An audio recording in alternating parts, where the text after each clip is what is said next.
Hey everyone, this is our first class on this channel. आज का topic है education system in वैदिक period.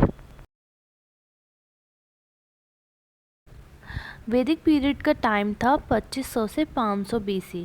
तो हम एजुकेशन सिस्टम इसी के अंदर का पढ़ेंगे। ठीक है, सबसे पहले हम एम्स पढ़ते हैं कि वैदिक पीरियड में जो पढ़ाई होती थी वो किस एम को लेकर होती थी। तो पहला था to preserve and develop the culture. देखो, वैदिक पीरियड में भी लोग अपने कल्चर को डेवलप करते थे और वो चाहते थे कि उनका कल्चर प्रिजर्व रहे। ठीक है, सेकंड पॉइंट है लिवलीहुड एंड आर्ट स्किल। अपने जीने के लिए और आर्ट स्किल्स को सीखने के लिए भी एजुकेशन होती थी। Third point moral and character development. Moral person का मोरल और कैरेक्टर डेवलपमेंट के लिए भी एजुकेशन थी। Fourth point knowledge and spiritual develop. Spiritual का मतलब है आध्यात्मिक। लोग अपनी नॉलेज बढ़ाने के लिए एजुकेशन लेते थे और भगवान के करीब जाने के लिए एजुकेशन लेते थे। फिफ्थ पॉइंट मोक्ष। मोक्ष का मतलब है कि ईश्वर के करीब जाना। अब एम्स के बाद बात आती है करिकुलम की। तो वैदिक पीरियड में दो तरीके का करिकुलम था, परा और अपरा। हम इसको इंग्लिश में भी परा और अपरा ही कहेंगे। ठीक है, परा था कि परलोक से रिलेटेड, जो हमें परलोक के करीब ले जाती हैं, गॉड से रिलेटेड। जैसे उनकी नॉलेज हमें कहाँ से मिलेगी? वेद से, पुराण से, उपनिषद से। और दूसरा है अपरा। अपरा की नॉलेज हमें कहाँ से मिलेगी? लैंग्वेज से, मैथ से, लिटरेचर, साइंस, मिलिट्री एजुकेशन। अपरा मीन्स ये जो इस वर्डली नॉलेज है जो हम आजकल की एजुकेशन लेते हैं उस तरीके की। अब बात आती है टीचिंग मेथड की।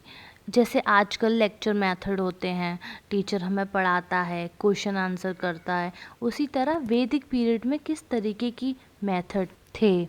Verbal, practice, question answer, debate, imitation. Imitation means teacher बोलेगा फिर बच्चे दोहराएंगे। आगे हम टॉपिक पे बढ़ते हैं, संस्कार सेरेमनी। देखिए, आजकल भी आपने किसी किसी स्कूल में देखा होगा कि संस्कार सेरेमनी होती है। उसमें 3 होते हैं इसमें, विद्यारंभ, उपनयन और समावर्तन। विद्यारंभ का मतलब है विद्या का आरंभ। उपनयन का भी यही मतलब है, बस विद्यारंभ होता है प्राइमरी एजुकेशन जो घर में स्टार्ट हो जाती है। उपनयन में बिगिनिंग ऑफ एजुकेशन, जब बच्चे गुरुकुल में जाते थे, उस टाइम में गुरुकुल हुआ करते थे। इसे हम सेकंड बर्थ ऑफ चाइल्ड भी बोलते हैं। Third, worship goddess of Vidya then reside guru mantra. उपनयन संस्कार की स्टार्टिंग कैसे होती है? सबसे पहले माँ विद्या की पूजा की जाती है, उसके बाद गुरु मंत्र बोला जाता है, फिर उपनयन बच्चे की एजुकेशन स्टार्ट कर दी जाती है। इसके बाद आता है समावर्तन संस्कार, मीन्स रिटर्निंग टू हाउस। ये है जब बच्चा अपनी पूरी एजुकेशन कंप्लीट करके गुरुकुल से वापस घर पहुंचता है, तो वो एक ब्रह्मचारी हो जाता है। आपने सुना होगा वर्ड ब्रह्मचारी। तो इसका मतलब यही था कि पूरी एजुकेशन कंप्लीट हो गई बच्चे की, अब वो घर वापस आ गया है। अब बात करते हैं एजुकेशन पीरियड की। तो एजुकेशन जो पूरा टाइम पीरियड था वो था 12 साल। और उसके बाद अगर जैसे ब्रह्मचारी वो 12 साल में हो गया, उसके बाद उसे और भी पढ़ना है, वेद जानने हैं, पुराण जानने हैं, तो हर वेद के लिए उसे और 12 साल पढ़ना पड़ेगा। ठीक है, अब एजुकेशन इंस्टीट्यूट, क्या क्या इंस्टीट्यूट थे? तो वहाँ पे गुरुकुल हुआ करते थे। प्राइमरी एजुकेशन घर पर ही दी जाती थी। स्टार्टिंग ऑफ एजुकेशन, इसके लिए देखिए 4 कास्ट थे, ब्राह्मण, क्षत्रिय, वैश्य और शूद्रा। इन चारों के लिए अलग अलग टाइम पीरियड था। शूद्रा को तो परमिशन ही नहीं थी पढ़ने की। इनकी जो टाइम पीरियड है वो इनके काम के अकॉर्डिंग है। ब्राह्मण्स क्योंकि पूजा पाठ में, सॉरी यहाँ पे मिसप्रिंट हो गया है, यहाँ पे 10 ईयर्स आएगा ब्राह्मण्स में। ब्राह्मण्स क्योंकि पूजा पाठ का काम है इनका, तो ये जल्दी एज में भी करना सीख जाएंगे, इसीलिए इनकी एजुकेशन की स्टार्टिंग 10 साल में हो जाती थी, क्षत्रिय की 11 साल में, और जो वैश्य कास्ट की 12 इयर्स की एज से एजुकेशन स्टार्ट होती थी। देखिए आगे फिर हम पढ़ते हैं फाइनेंस। फाइनेंस इन्हें कहाँ से मिलता था? फाइनेंस इन्हें किंग से और जो अमीर लोग थे उनसे मिलता था। देखिए मुश्किल नहीं है, ठीक है, ये जो हम आज की एजुकेशन है इसी से कोरिलेट करके पढ़ेंगे।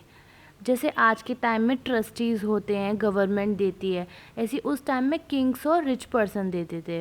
वुमेन एजुकेशन की बात करें तो सिर्फ हाई कास्ट की वुमेन्स को ही परमिशन दी जाती थी पढ़ने के लिए, और जो टीचर और स्टूडेंट का रिलेशन था वो बहुत ही क्लोज़ और इंटीमेट था। जो बच्चे थे वो अपने गुरु को स्पिरिचुअल फादर की तरह मानते थे। डिसिप्लिन, सेल्फ डिसिप्लिन था, वहाँ के गुरु मानते थे उस टाइम के कि बच्चा खुद ही अपने आप को डिसिप्लिन में रख सकता है, उसके लिए कोई बाहरी दबाव की ज़रूरत नहीं है। अगर वो चाहेगा तो डिसिप्लिन में रहेगा, नहीं चाहेगा तो नहीं रहेगा, इसीलिए सेल्फ डिसिप्लिन की बात कही गई। आज के टाइम में जैसे मीडियम हमारा इंग्लिश मीडियम होता है, हिंदी मीडियम होता है, उस टाइम में संस्कृत मीडियम था टीचिंग के लिए। लर्नर्स को ब्रह्मचारी कहा जाता था, जैसे आजकल स्टूडेंट कहा जाता है। आज जैसे टीचर को टीचर ही कहते हैं, उस टाइम पे इन्हें गुरु कहा जाता था। अब डिग्रीज़ की बात करें तो डिग्रीज़ 4 तरह की थी। जैसे आजकल पोस्ट ग्रेजुएट, ग्रेजुएट होता है, उस टाइम में ये सब नहीं था। तब थे स्नातक, रुद्र, वसु और आदित्य। स्नातक थी 12 साल की, मतलब ये जो बेसिक मान सकते हैं हम इसको, क्योंकि बेसिक एजुकेशन 12 साल की ही थी। इसके बाद उन्होंने मान लो एक वेद और पढ़ा है, वो प्लस और 12 साल हो गया, तो 24 साल हो जाएगा टोटल, तब उन्हें रुद्र की डिग्री मिलेगी। इसके बाद अगर उन्होंने एक और वेद पढ़ा तो वसु की डिग्री मिल जाएगी, जो 36 ईयर के बाद मिलेगी। उसके बाद अगर एक वेद और पढ़ा तो 36 + 12 48, तो उन्हें आदित्य की डिग्री मिल जाएगी। तो ये 4 तरह की डिग्रियां थी उस टाइम पे। अगला हम पढ़ते हैं होली बुक्स क्या क्या थी। तो होली बुक्स थी उनकी ऋग्वेद, यजुर्वेद, सामवेद, अथर्ववेद, और टीचिंग सेंटर थे मैथिली, तक्षशिला, काशी, कन्नौज और अयोध्या में। देखिए हर सिस्टम की कोई ना कोई कमियां होती हैं, तो वैदिक पीरियड के भी कुछ डीमेरिट्स थे, जैसे रिजिडिटी इन इंस्ट्रक्शंस में बहुत कठोरता थी, स्ट्रिक्ट डिसिप्लिन था, इमेंस इम्पोर्टेंस टू रिलीजन। वो तो आप देख रहे हैं कि रिलीजन के हिसाब से एजुकेशन की स्टार्टिंग की गई थी। नेग्लेक्ट वुमेन एजुकेशन, सिर्फ हाई कास्ट के वुमेन को ही पढ़ने के लिए अलाउ किया गया था। नेग्लेक्ट वर्डली लाइफ को नेग्लेक्ट किया गया। Education is according to caste, education caste के अकॉर्डिंग थी, कास्ट के अकॉर्डिंग ही एजुकेशन की स्टार्टिंग हो रही थी। यहाँ हमारा एजुकेशन सिस्टम इन वैदिक पीरियड ख़त्म होता है। इसके बाद हम एजुकेशन सिस्टम में बुद्धिस्ट पीरियड पढ़ेंगे। अगर आपको ये लेक्चर पसंद आया हो तो लाइक करिए, सब्सक्राइब ज़रूर करिएगा, ये स्टार्टिंग है। इसके बाद आपको बहुत अच्छे अच्छे टॉपिक पे वीडियोस मिलेंगी अगर आप लोग साथ देंगे तो। और शेयर करना मत भूलिएगा, और कमेंट में ज़रूर बताइएगा अगर आपको कोई कमी लगी हो, कोई सजेशन हो। Thank you.